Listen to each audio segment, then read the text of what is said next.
сәлем достар, сувенирге арналған 3 түрлі әдіспен силиконды форма жасаған болатынмын. Соның барлығын осы бір видеодан көре аласыздар. Бірінші формада силикон мен крахмалымызды араластырып,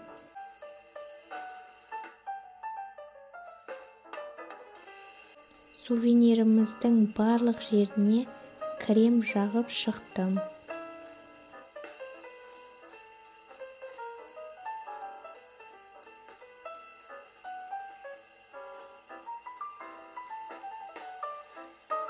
Сосын жаңағы силикон мен крахмал араласқан массамызға орап, біраз кепкенше күтеміз. Және кепкен соң екі жағын кесіп, астын алып тастап, формадан шығаруымыз керек болатын. Бірақ көріп тұрғандарыңыздай, силикон формаға әбден жабысып қалған. Бұл бірінші әдіспен жасалған формамыз дұрыс шықпай қалды. Мен бұл әдісті ютубтан көрген болатынмын. Және де қорытынды жасайтын болсақ, бұл тәсіл өте кішкентай формаларды жасауға қолдануға болады. Және де кремнің орнына қара сабынның суын қолдансаңыздар, оңай әрі тез шешіледі.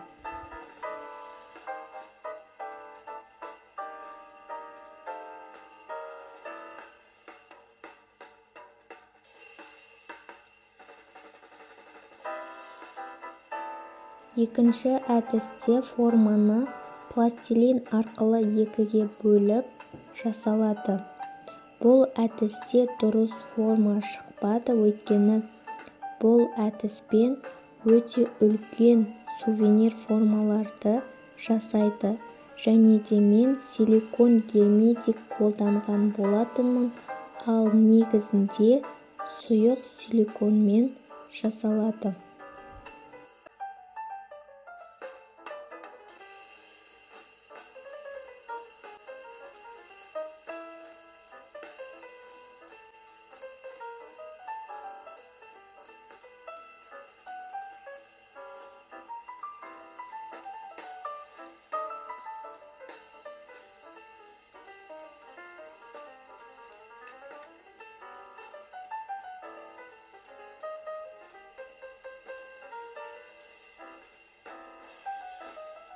Ал үшінші әдісте мен бірінші сувенир формамыздың жан-жағына қолдан айналасына, астына түгел қоршау жасап алдым. Өйткені бұл жолы сұйық силиконды қолданатын боламын.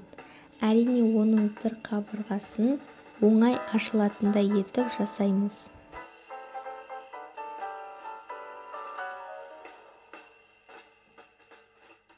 Сұйық силиконның А компоненті мен Б компонентін араластырып аламыз.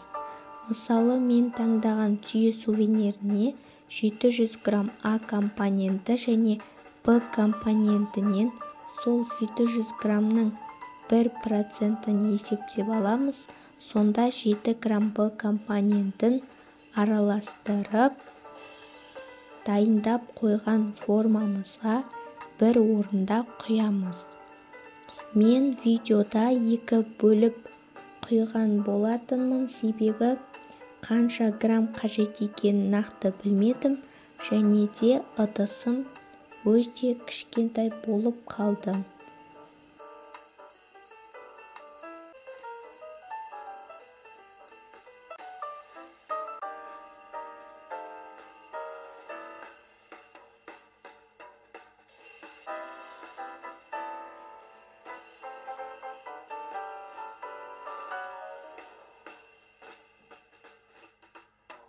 Және формаға силиконымызды құйғанда қатты жерге ұрамыз.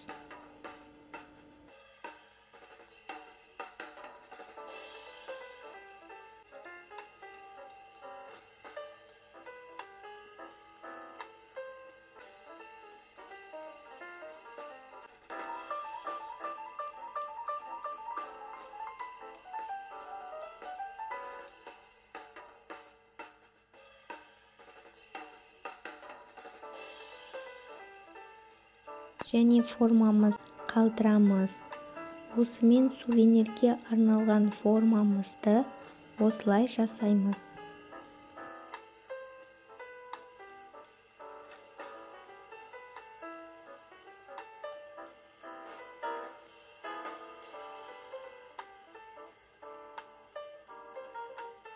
Видео ұнаса лайк басуды ұмытпаңыздар, және де келесі видеоны жіберіп алмас үшін менің арнама тіркелуді ұмытпаңыздар. Алдын ала рахмет.